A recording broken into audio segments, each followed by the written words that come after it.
ഹൃദയമിടിക്കുമ്പോൾ രക്തധമനികളുടെ ഭിത്തികളിൽ ചെലുത്തപ്പെടുന്ന മർദ്ദത്തെയാണ് രക്തസമ്മർദ്ദം അഥവാ blood pressure എന്ന് വിളിക്കുന്നത്.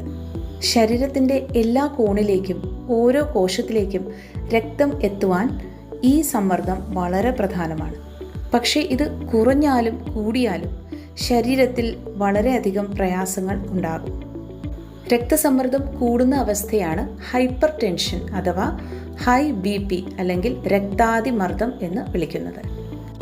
ഹൈപ്പർ ടെൻഷൻ്റെ അടിസ്ഥാന തത്വം 2 രീതിയിൽ മനസ്സിലാക്കാം.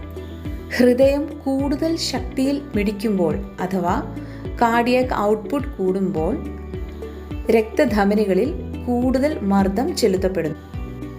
ഇങ്ങനെ അധികം നാൾ തുടർന്നാൽ രക്തധമനികളിൽ കേടുപാടുകൾ സംഭവിക്കുകയും മറ്റു പല കോംപ്ലിക്കേഷൻസിലേക്ക് പോവുകയും ചെയ്യും. ഇനി തിരിച്ചും സംഭവിക്കാം. പ്രായം കൂടുന്തോറും അല്ലെങ്കിൽ മറ്റ് അസുഖങ്ങൾ കാരണം രക്തധമനികളിൽ കേടുപാട് സംഭവിക്കുകയോ കൊഴുപ്പ് അടിഞ്ഞുകൂടുകയോ ചെയ്താൽ ധമനികളുടെ വഴക്കം കുറയുകയും അതിനാൽ BP കൂടുകയും ചെയ്യും.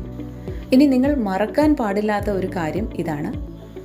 ബ്ലഡ് പ്രഷർ എന്നാൽ പെട്ടെന്ന് വ്യതിയാനമുണ്ടാകുന്ന അല്ലെങ്കിൽ വളരെ വേരിയബിൾ ആയിട്ടുള്ള ഒരു ഘടകമാണ്.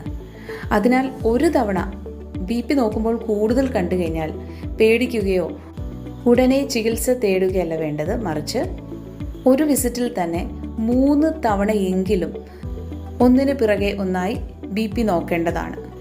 പിന്നെ BP നോക്കുന്നതിന് മുൻപ് റിലാക്സ്ഡായി ഒന്ന് ഇരുന്ന് ശ്വാസമൊക്കെ വിട്ടതിന് ശേഷം മാത്രം BP നോക്കുക. ഇങ്ങനെയെല്ലാം നോക്കിയിട്ടും BP കൂടുതലാണ് കാണിക്കുന്നതെങ്കിൽ നിരന്തരമായി ആഴ്ചയിൽ ഒരിക്കൽ വെച്ച് 3-4 ആഴ്ച നോക്കുക. അപ്പോഴും കൂടുതൽ തന്നെയാണ് കാണിക്കുന്നതെങ്കിൽ ഒരു വിദഗ്ധ ഡോക്ടറെ സമീപിക്കുക. എന്നാൽ തലവേദനയോ മറ്റ് ശാരീരിക അസ്വസ്ഥതകളോ ഇതിനോടൊപ്പം ഉണ്ടെങ്കിൽ ഇത്രയും കാത്തിരിക്കേണ്ട ആവശ്യമില്ല. പ്രൈമറി ഹൈപ്പർ ടെൻഷൻ അതായത് മറ്റ് അസുഖങ്ങളുടെ ഭാഗമല്ലാത്ത ഹൈപ്പർ ടെൻഷൻ ആണെങ്കിൽ കൃത്യമായ ഹോമിയോപ്പതി മരുന്നിലൂടെ പൂർണ്ണമായി ഭേദമാക്കാൻ കഴിയുമെന്ന് ഞാൻ ആവർത്തിച്ചു പറയുന്നു. ഇത് ജീവിതകാലം മുഴുവൻ മരുന്ന് കഴിക്കേണ്ട ഒരു അവസ്ഥയേ അല്ല. എന്നാൽ സെക്കൻഡറി ഹൈപ്പർ ടെൻഷൻ അതായത് മറ്റ് അസുഖങ്ങളുടെ ഭാഗമായി വരുന്ന BP ആണെങ്കിൽ ആ അസുഖത്തെ ചികിത്സിക്കേണ്ടതായിട്ടുണ്ട്. ഇനി ജീവിതശൈലിയിൽ എന്തൊക്കെ മാറ്റങ്ങൾ വരുത്തണം?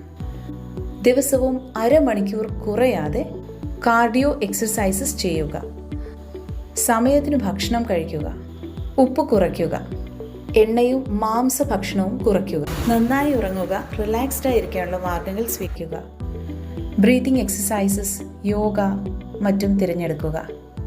നമ്മൾ ചിന്തിക്കുന്ന രീതി മാറ്റുക, സ്ട്രെസ് കുറയ്ക്കുക, കൂട്ടുകാരും കുടുംബവുമൊപ്പം സന്തോഷമായി ജീവിക്കുക.